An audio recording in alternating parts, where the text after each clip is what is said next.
Hi welcome back to my channel. ఈ రోజు కథ పెళ్లి తర్వాత ప్రేమ 24 భాగాన్ని వినేద్దాం. బెడ్ మీద పడుకుని కళ్ళు మూసుకుంది. హెయిర్ తుడుచుకుని రెడీ అయి బెడ్ మీద పడుకున్నాడు హర్ష. ఇద్దరి మధ్యన మౌనం. నందుకి మనసు మాత్రం వల్లి హర్షకి మధ్యన ఏం జరిగిందన్న ఆలోచన తనకి మనశ్శాంతి లేకుండా చేసింది. ఏదైతే అదయిందని హర్ష వైపు తిరిగింది. నుదుటిన చేయి పెట్టుకుని నిద్రపోతున్నాడు కాని కంటి కొసల నుంచి కన్నీరు జారుతుంది. అది చూసిన నందు మనసు చివుక్కుమంది. బావా అంటూ అతని భుజంపై చెయ్యి వేసింది. ఒక్కసారిగా నందుని హత్తుకున్నాడు హర్ష. షాక్తో బిగుసుకుపోయింది నందు. ఊపిరాడనంతగా నందుని హత్తుకొని కాసేపు మౌనంగా ఉండిపోయాడు హర్ష. నందు ఏం మాట్లాడలేదు. అతన్ని ఓదార్చాలనే ఉంది కానీ ఆమె మనసు మాత్రం వద్దు అని హెచ్చరించింది. చాలాసేపు మౌనంగా ఉండిపోయింది. కాసేపటికి తేరుకొని హర్ష వైపు చూసింది. ఆమె ఆమె గుండెలపై ఆదమర్చి నిద్రపోతున్నాడు హర్ష. అతన్ని సరిగ్గా పడుకోబెట్టి దుప్పటి కప్పి ఏసీ ఆన్ చేసి అతని పక్కనే పడుకుంది. ఎందుకంటే ఆమె మనసు కూడా హర్ష మాటలకి అతను పెట్టే బాధలకి పోరాడి పోరాడి అలసిపోయిందనే చెప్పాలి. ఎప్పటికో నిద్ర లేచింది వల్లి. టైం చూసింది 10 దాటడంతో తను ఎక్కడుందో చూసుకొని ఫ్రెష్ అయి బయటకొచ్చింది. హాల్లో ఆదమర్చి నిద్రపోతున్నాడు చరణ్. హర్ష కోసం చూసింది. అతను ఎక్కడా కనిపించలేదు. ఒకవేళ బావ ఇంటికెళ్ళాడా? నందు ఒక్కతే ఉంటుంది కదా, తన దగ్గరికి వెళ్ళినట్టుగా ఉన్నాడు. నైట్ బావకి నా ప్రేమ విషయం చెప్పాను కదా, చాలా బాధపడి ఉంటాడు అనుకుని ఆలోచిస్తూ ఉండగా ఇంతలో అర్జున్ నుంచి ఫోన్ రావడంతో తన రూమ్కి వచ్చింది వల్లి. హలో వల్లి, ఎన్నిసార్లు ఫోన్ చేయాలి? లిఫ్ట్ చేయాలని తెలీదా నీకు? నేను తెలుసా ఎంత టెన్షన్ పడ్డాను. చెప్పు, ఎక్కడున్నావు? ఇప్పుడు గుర్తొచ్చిందా వల్లి నీకు? కోపంగా అడిగింది. అదేంటి వల్లి అలా అంటున్నావు? కట్టుకున్న భార్య దగ్గర అన్ని నిజాలు దాచావు. అర్ధరాత్రి మీ అమ్మ ఆడపిల్లని కూడా చూడకుండా బయటికి గెంటేసింది. చచ్చానో బ్రతికానో కూడా నీ దగ్గర నుంచి ఫోన్ లేదు. ఇప్పుడు ఫోన్ చేసి ఎక్కడున్నావని అడుగుతున్నావు అంటే నిన్నేమనాలి? నువ్వు ఇల్లు వదిలిపోయినట్టు నాకు తెలియదు కదా. నేను ఇల్లు వదిలిపోలేదు. వెళ్ళిపోయేలా చేశారు మీ అమ్మగారు. ఒక ఆడదే కదా. నా పరిస్థితిలో చరిత ఉంటే అలానే అర్ధరాత్రిని కూడా చూడకుండా బయటకు గెంటేస్తారా? వల్లి, నువ్వేనా ఇలా మాట్లాడుతుంది? అవును నేనే. నిజంగానే నేనే పిచ్చిదాన్ని. నీ విషయంలో అయితే చాలా పెద్ద తప్పు చేశాను. అనవసరంగా ప్రేమించి నా జీవితాన్ని నేనే నాశనం చేసుకున్నాను. వల్లి, ఆశ్చర్యపోకు అర్జున్. నిజంగా రాత్రి రోడ్డు మీద నడిచినప్పుడు నాకెంత భయం వేసిందో తెలుసా? దిక్కులేని దానిలా ఒంటరి పక్షిలా తలుచుకుంటేనే ఏడుపు ఆగడం లేదు. నా వాళ్ళని కాదని నీతో ఎందుకు వచ్చాను? నువ్వు నన్ను బాగా చూసుకుంటావనే కదా. కానీ ఏం చేశావు? చివరికి నన్ను మోసం చేశావు. ఎందుకు వల్లి అలా మాట్లాడుతున్నావు? పెళ్లి విషయం చెప్పొద్దు అన్నది నువ్వే కదా. ఇలాంటి పరిస్థితి వస్తుందని ఆ రోజు ఇద్దరం ఎక్కడికైనా దూరంగా ఒంటరిగా బ్రతుకుతామంటే నువ్వేమన్నావు? అవును అన్నాను. ఎందుకన్నాను? నేను పడిన బాధ నువ్వు పడకూడదనే కదా. నీకోసం ఆలోచించి తప్పు చేశాను. చరిత విషయం దాచినప్పుడే నిన్ను 4 దులిపి ఉంటే ఈ రోజున నా జీవితం ఇలా తగలనిదే కాదు. మంచి గుణపాఠం నేర్పావు నాకు. ఎందుకో అప్పటి వరకు మౌనంగా ఉన్న అర్జున్ వల్లి మాటలకు ఎక్కలేని కోపం వచ్చింది. అంటే నేను నిన్ను మోసం చేశానా? చరిత విషయం దాయలేదా? అది మోసం కాదా? ఇంకెప్పుడు నాకు ఫోన్ కానీ మెసేజ్ కానీ చేయకు. ఏయ్, పిచ్చిగాని పట్టిందా? అవును, పిచ్చే పట్టింది. నీకు నాకు పెళ్ళయిందన్న విషయం కూడా మర్చిపో. నీ ఇంట్లో వాళ్ళకి ఎలానో నేనంటే గిట్టదు. ఇప్పుడు నువ్వు నా కోసం ఎంత ప్రాకులాడినా ఇంతకు ముందులా అయితే నేను నిన్ను ప్రేమించలేను. Good bye. ఇంకెప్పుడు నాకు ఫోన్ చేయకు అంటూ ఫోన్ ఆఫ్ చేసి బెడ్ మీద కూర్చుంది వల్లి. ఎంతకీ ఆమెకి ఏడుపు ఆగలేదు. నేను లేకపోతే ఏంటి అర్జున్? ఉందిగా నీ మరదలు, తనతోనే సంతోషంగా ఉండు అనుకుని తనలోని తనే వెక్కి వెక్కి ఏడ్చింది. టైం చూసిన నందు హడావిడిగా పైకి లేచింది. తన పక్కనే పడుకుని సీలింగ్ కేసి చూస్తున్న హర్షాన్ని చూసి, బావా ఏంటి నైట్ ఎక్కడికి వెళ్ళావు? నీకెందుకు చెప్పాలి? కోపంగా అనలేదు కానీ మామూలుగానే ఉన్నాడు. మామూలుగానే అడుగుతున్నాను. అత్తయ్య అడిగితే నువ్వు చరణ్ దగ్గర ఉన్నావని చెప్పాను. నేను అడుగుతాను కాదని అనవు కదా. ఏంటి బావా? ఏం చేస్తావో తెలీదు. వీలైనంత తొందరగా అమ్మా నాన్నని ఇంటికి పంపించేయి. ఎందుకు బావా? ఏమీ లేదు. అక్క కోసమా? సూటిగా అడిగిన నందు మాటలకి హర్ష షాక్గా చూశాడు. మా అక్క నీ దగ్గరే కదా ఉంది. నీకెలా తెలుసు? నాకన్నీ తెలుసు బావా. ఎందుకు? అక్క కోసం చెప్పడానికి కూడా నా దగ్గర వెనకడుగు వేస్తున్నావు. అంటే ఇప్పుడు కూడా నేను మీ ఇద్దరిని విడదీస్తాననా? నందు, నీ మైండ్లో ఎప్పుడు ఉండే ఆలోచన అదే కదా. గుడిలో అక్కను చూశాను బావా అంటే నమ్మావా? తను పెళ్లి చేసుకుందంటే నమ్మావా? నేను చెప్పింది ఏదో నువ్వు నమ్మలేదు. ఇకపై నమ్మవని కూడా నాకు తెలుసు. నువ్వు ఇప్పుడు అక్క దగ్గరికి వెళ్తావు కాబట్టి నన్ను కూడా తీసుకెళ్ళు బావా. తనతో నేను మాట్లాడాలి. ఏం మాట్లాడతావు? మీ ఇద్దరిని విడదీసే విషయం అయితే కాదులే అని టవల్ తీసుకుని వాష్రూమ్కి వెళ్ళింది నందు. ఒకప్పుడు నందు మాటలకి బుసలు కొట్టిన తాచుపాములా ఇంతెత్తున లేచే హర్ష ఇప్పుడేం మాట్లాడలేదు. మౌనంగా ఆలోచిస్తూ బయట హాల్లోకొచ్చి చరణ్కి ఫోన్ చేశాడు. మంచి నిద్రమత్తులో ఉన్న చరణ్, హలో, లేచావా? హా, ఇప్పుడే చెప్పరా. వల్లి ఎలా ఉందని ఫోన్ చేశాను. తను లేచిందా? తెలీదురా. ఒక గంటలో నేను అక్కడికొస్తాను. తనకేం కావాలో చూడు. "హ్మ్, సరే" అని చరణ్ ఫోన్ కట్ చేయగానే హర్ష టవల్ తీసుకుని వాష్రూమ్కెళ్ళి ఫ్రెష్ అయ్యి రెడీ అయి బయటకొచ్చాడు. ఏంట్రా, నైట్ ఎంత ఆ చరణ్ గాడు నువ్వు తాగి తందనాలాడారా? అమ్మా, మరేంట్రా, ఎంత ఆఫీస్ వర్క్ అయితే మాత్రం అర్ధరాత్రుల వరకు చేస్తారా? అది అమ్మా, పెద్ద ప్రాజెక్ట్ ఒకటొచ్చింది. పైగా టైం కూడా తక్కువుంది. ఈ వారం రోజులు ఇలానే లేట్ అవుతుందమ్మా. మరి నందుని ఇలానే ఒంటరిగా వదిలేస్తావా? గగన్ గారు ఆ మాట మామూలుగా అన్నా ఎందుకో హర్ష చెంపని చెల్లుమనిపించింది. నందు ఒంటరిగా ఎందుకుంటుంది? మంగి ఉంది కదమ్మా. తనింకా ఇక్కడే ఉంటుంది వారం రోజులు. నేను మాట్లాడతాను కదా. "హ్మ్, సరే. నేను నాన్న ఊరెళ్తున్నాం. రావడానికి వారం పడుతుంది. నువ్వు పిచ్చి పిచ్చి వేషాలు వేయడం మానేసి నందుని జాగ్రత్తగా చూసుకో." ఏ ఊరమ్మా? మనూరా? కాదు నాన్న. నాన్న క్లోజ్ ఫ్రెండ్ అయిన వర్మగారి పెద్దబ్బాయి పెళ్ళి తెలుసు కదా. వాళ్ళు మనకి ఎంతో క్లోజో. అందుకే వెళ్ళాలి. ఇప్పుడైనా నీ మనసు మార్చుకో. ఇక్కడ నువ్వేం చేస్తున్నావో నాకన్నీ తెలుసు కానీ నేనెందుకు మౌనంగా ఉన్నానో తెలుసా? నీ తప్పేంటో తెలుసుకుని నందుని భారీగా అంగీకరిస్తావని.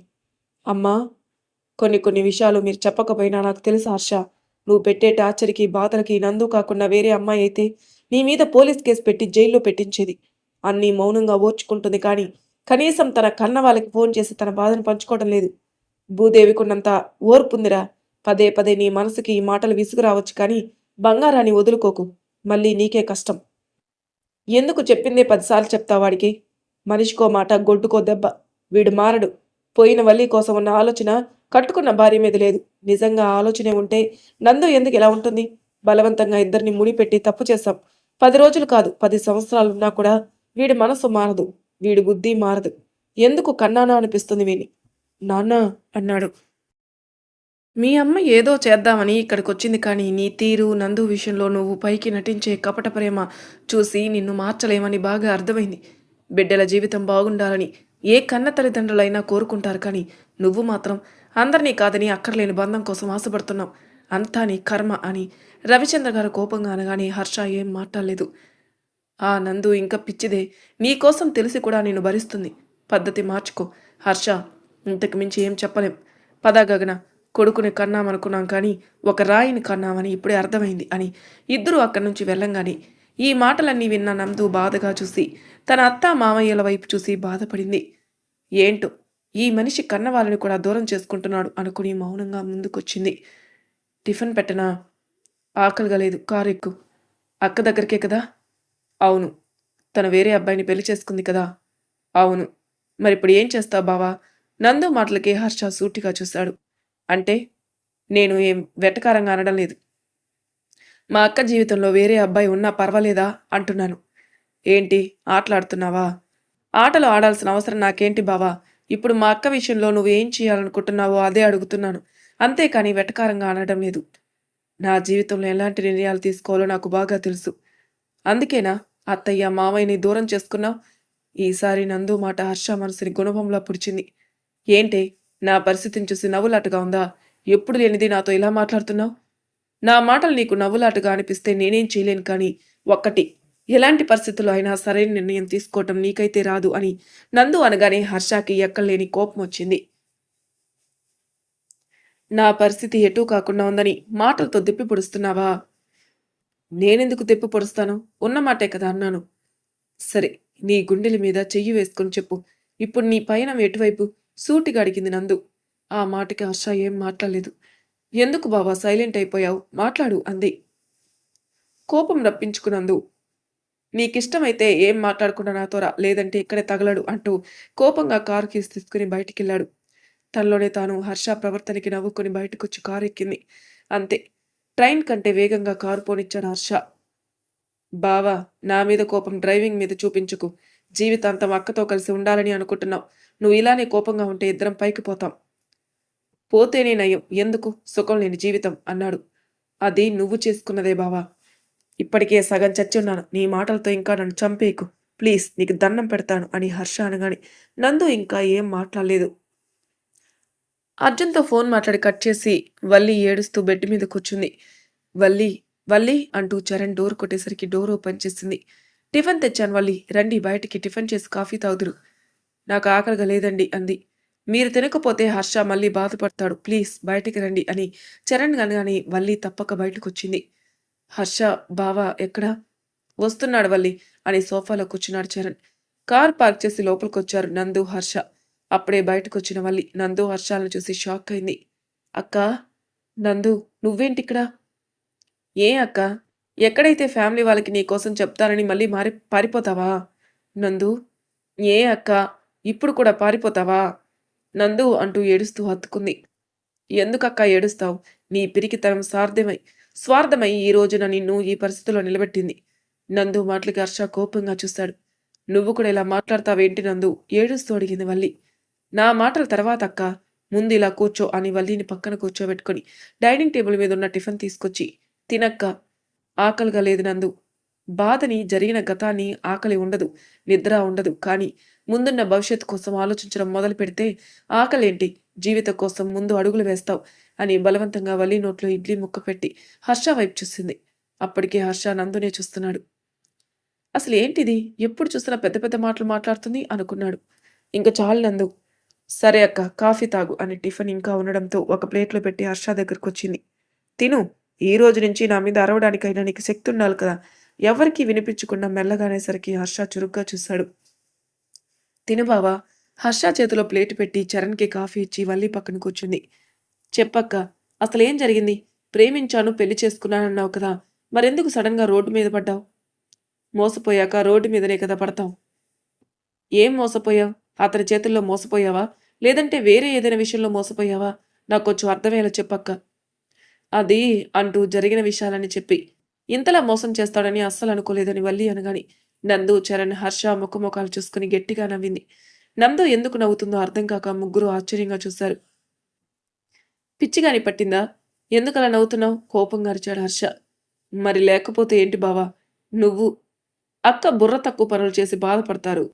నందు మాటలకి వల్లికి కోపం వచ్చింది. ఏం జరిగిందో చెప్పమని నన్ను నవ్వుల పాలు చేద్దామనా?